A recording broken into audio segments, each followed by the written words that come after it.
तो क्या नई वाली एस क्रॉस में कुछ बदलाव दिखे हैं? हमने गौर से देखा पर हमें एक भी बदलाव नहीं मिला। और जो 2017 में फेसलिफ्ट आई थी, गाड़ी बिल्कुल वही की वही है। 10 स्लैट ग्रिल है, बहुत सारा क्रोम है, LED DRL है। और अगर आप 3 साल पहले वाली रिव्यू देखें तो आप ये भी यही कहेंगे कि क्या ये गाड़ी वही की वही है?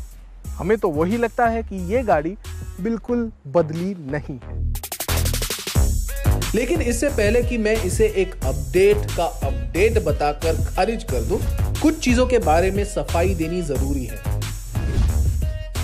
3 सालों में बहुत कुछ बदला है और अगर तकनीक की बात करें तो यह अपडेट सटीक है। कंपनी ने यह वादा निभाया है कि कारें BS6 नियमों का पालन करें और ग्राहकों को कुछ ऐसे खरीदने का मौका दिया जाए जो उन्हें पसंद आए। तो नई एस क्रॉस जो है वो इन्हीं सब चीजों को मद्देनजर रखते हुए बनाई गई है। इसमें अभी डीजल उपलब्ध नहीं है। जी हाँ, पहली बार जब एस क्रॉस आई थी तभी सिर्फ डीजल इंजन में आपको मिलती थी और इसका फेसलिफ्ट भी आपको सिर्फ डीजल में मिलता था। लेकिन अभी ये सिर्फ पेट्रोल वर्जन में आएगी, यानी इसका दिल बदल गया है। चलिए फिर बात करते हैं सबसे जरूरी चीज की, जानते हैं कार के नए इंजन के बारे में। हम इसके लिए कोई अजनबी नहीं है क्योंकि यह वही 1.5 लीटर मोटर है जिसे हमने XL6, विटारा ब्रेजा और यहां तक कि अर्टिगा में भी देखा है। नई एस क्रॉस में आपको 1.5 लीटर पेट्रोल मिलता है और ये 103 bhp पावर आपको देता है। और ये पावर बहुत कम RPM से चालू होता है क्योंकि टॉर्क जो है वो जब आप 1600 RPM क्रॉस करते हैं तभी आता है। और इसका मतलब ये है कि आपको पहले से ही बहुत ज़्यादा पावर मिल जाती है गाड़ी में और इसे पुश करने के लिए भी बहुत मज़ा आता है। अगर आप ये सोच रहे हैं कि ये गाड़ी हाईवे पे और ट्रैफिक में कैसे चलेगी, तो मैं आपको एक सिंपल चीज़ बता देता हूँ। इसका क्लच बहुत लाइट है, गियर बॉक्स आराम से स्लॉट हो जाता है अपनी जगह पे, कोई दिक्कत नहीं आती। और इसी वजह से हमें ये लगता है कि ट्रैफिक हो या हाईवे, ये गाड़ी आराम से उस पर चल जाएगी। इंजन के साथ स्मार्ट हाइब्रिड तकनीक भी दी गई है और यह एस क्रॉस पर स्टैंडर्ड है। कार में 2 बैटरियां हैं जिसमें एक लिथियम आयन बैटरी है और दूसरी लेड एसिड। इनमें ब्रेक का इस्तेमाल करके निकलती ऊर्जा जमा होती है और इंजन स्टार्ट स्टॉप और टॉर्क असिस्ट में मदद करती है। लिथियम आयन बैटरी में जमा हुई ऊर्जा एक्सेलरेशन के दौरान काम आती है और इसीलिए जैसे कि हमने पहले कहा, कार चलाने का मजा बढ़ाती है। कार जमीन से काफी ऊंची है और यही एक वजह है कि मारुति सुजुकी ने इसे एक SUV कहा है। हालांकि मैं अभी भी यही कहूंगा कि ये क्रॉस ओवर है।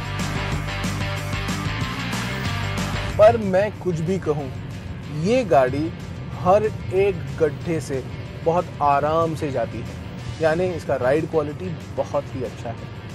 आप अगर बड़े गड्ढे हो, मुंबई की आपने तो देखी होगी दशा क्या हुई है हमारे रास्तों की, तो आपको ये पता चल जाएगा कि छोटे मोटे जो गड्ढे हैं ये वो आराम से झेल पाएगी। लेकिन अगर जो बड़े खड्डे हैं वो थोड़ा सा अंदर कैबिन में थोड़ा मूवमेंट होगा, बट इसके अलावा ये बहुत आरामदेह है और चलाने में भी बहुत मजा आता है।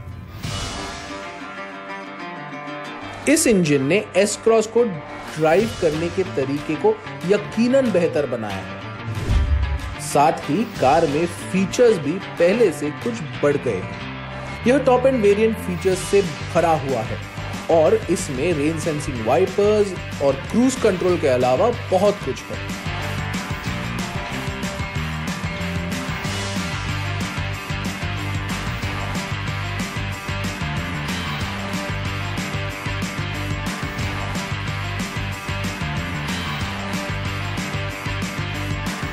लेकिन क्या कैबिन में पहले से कोई बदलाव है? 2017 की जो फेसलिफ्ट आई थी और इस गाड़ी के कैबिन में कोई अंतर नहीं है। एक बड़ा बदलाव जो आया है वो इस टच स्क्रीन इंफोटेनमेंट डिस्प्ले का है। 7 इंच का स्मार्ट प्ले स्टूडियो, और इसमें आपको एप्पल कारप्ले, एंड्रॉयड ऑटो ये मिलेगा।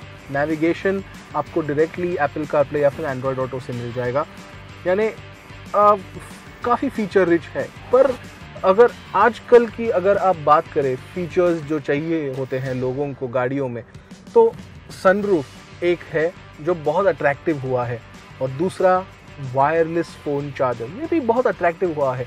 शायद मारुति सुजुकी ने कहा है कि ये दो अभी फ़िलहाल नहीं चाहिए।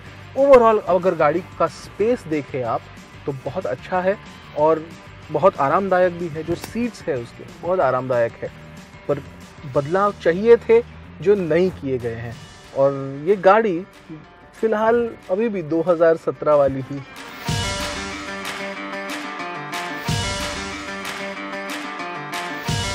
हाँ, पिछली सीट पर एसी वेंट्स की कमी जरूर खलती है। कार 4 वेरिएंट्स के साथ पेश की गई है। यह देखते हुए एस क्रॉस हर तरह के फीचर से लेस होती तो बड़ा फर्क पड़ता, इसलिए कार हमें और चाहने पर मजबूर करती है।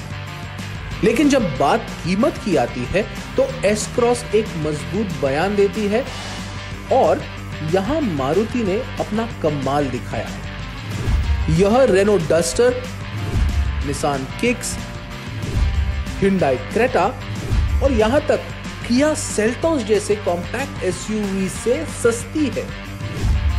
और मैं सिर्फ सबसे सस्ते वेरिएंट के बारे में बात नहीं कर रहा हूं। एस क्रॉस का बेस वेरिएंट डस्टर की तुलना में 10,000 रुपए सस्ता है, और क्रेटा और सेल्टोस से इसकी कीमत 1,60,000 रुपए कम है। सबसे महंगा वेरिएंट भी क्रेटा से 28,000 रुपए सस्ता है और सेल्टोस से 5,000 रुपए कम। लेकिन ध्यान रहे कि क्रेटा और सेल्टोस कनेक्टेड कारें हैं, और अगर यही आप एस क्रॉस पर चाहते हैं तो सुजुकी कनेक्ट के लिए 10,000 रुपए अलग से देने होंगे। मारुति का बड़ा सर्विस नेटवर्क भी जोड़ दिया जाए और आपके पास एक ऐसा फॉर्मूला है जो हमेशा जीतता है।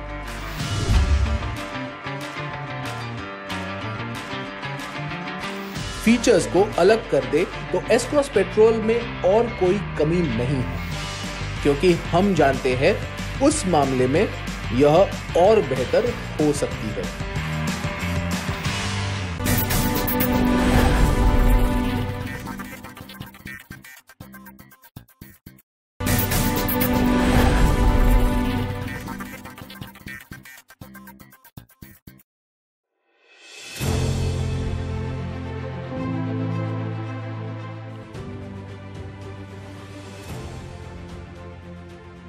मर्सिडीज बेंज GLS बड़ी है, बहुत बड़ी है। इनफैक्ट ये अपनी पिछली जनरेशन से भी थोड़ी ज़्यादा बड़ी है साइज़ में, और ऐसा बहुत मुश्किल होगा कि आप इस कार को रोड पे देखें और मुड़ के दोबारा ना देखें। कंपनी ने डिज़ाइन में भी काफ़ी बदलाव किए हैं, लेकिन उसके बारे में ज़्यादा बातें ना करते हुए सीधे चलते हैं गाड़ी के केबिन के अंदर, क्योंकि यहाँ हैं कई सारे फीचर्स जो इस कार को बनाते हैं S class of SUVs।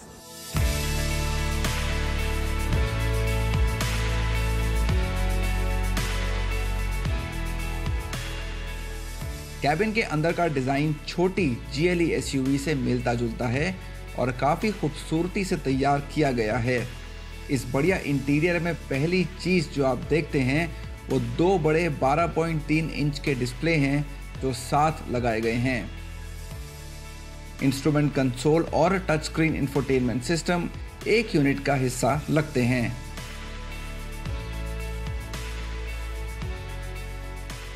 Mercedes Benz ने GLC फेसलिफ्ट SUV पर भारत में पहली बार अपना MBUX सिस्टम पेश किया था, और अब ज़्यादातर नई मर्सिडीज कारों में ये मर्सिडीज मी कनेक्टिविटी सिस्टम वॉइस कमांड के साथ आता है।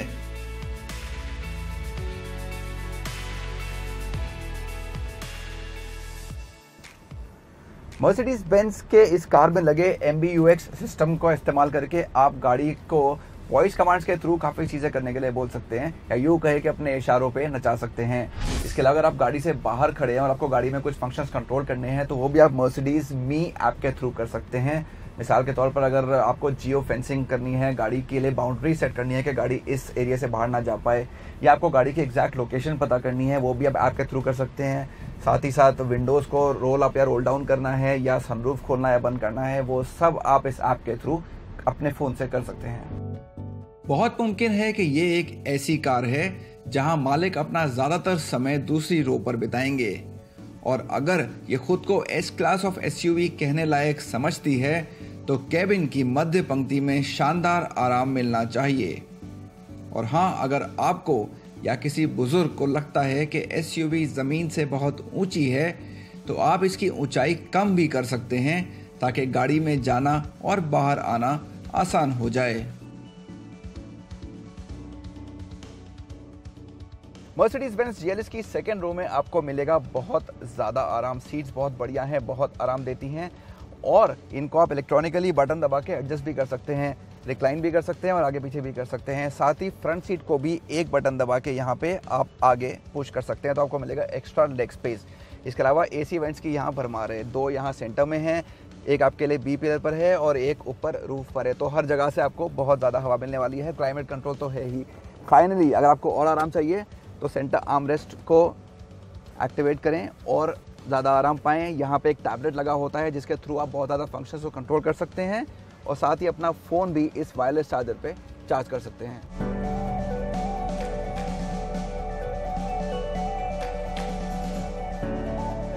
GLS के कैबिन में 64 रंगों में शानदार लाइटिंग मिलती है, और यदि आप अपने फ़ोन पर काफ़ी समय बिताते हैं तो कार के अंदर कुल 11 C टाइप के USB पोर्ट मिलते हैं, लेकिन उनका उपयोग करने के लिए आपको किसी प्रकार के अडाप्टर की आवश्यकता होगी। साथ ही पीछे की सीट पर बैठने वाले एक वैकल्पिक रेयर सीट मनोरंजन पैकेज भी ले सकते हैं, जिससे सफ़र का आनंद बढ़ जाएगा। और यदि आप आसमान का दीदार करना चाहते हैं तो GLS में विशाल पैनोरामिक सनरूफ भी है। लेकिन अगर आपको एक बढ़िया मसाज का मजा लेना है तो ये आपको अगली सीटों पर ही मिलेगा। GLS की थर्ड रो में पहुंचना कुछ खास मुश्किल काम नहीं है। एक बटन दबाइए और सीट आपके लिए पूरा रास्ता साफ कर देती है। यहाँ आके बैठने के बाद मेरे पास एक और बटन है, वो मैंने दबाया और ये सेकंड रो की सीट वापस अपनी जगह पे आना शुरू कर देती है। तो इसके यहाँ आने के बाद एहसास होता है कि जैसा कि तकरीबन हर गाड़ी में होता है, थर्ड रो की स्पेस कुछ खास ऐसी नहीं है कि आपको खुश करेगी। बच्चे यहाँ पे ज़्यादा खुश रहेंगे, लेकिन अच्छी चीज़ें हैं वो ये हैं कि मेरे पास अपना एक पर्सनल AC वेंट है यहाँ पे, और USB चार्जिंग पॉइंट्स भी हैं, तो थोड़ा सा कंफर्ट देने की कोशिश की गई है इस GLS SUV के थर्ड रो में।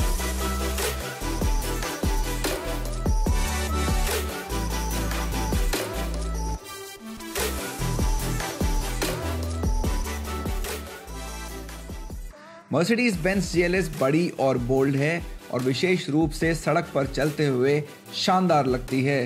इसका बड़ा आकार आपको अपने रियर व्यू मिरर में 1 मील दूर से ही दिख जाएगा।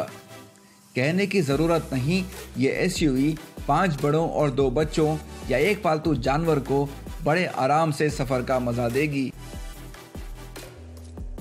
आरामदायक सवारी से लेकर कई सारे फीचर इस कार को यकीनन S क्लास ऑफ SUV बनाते हैं।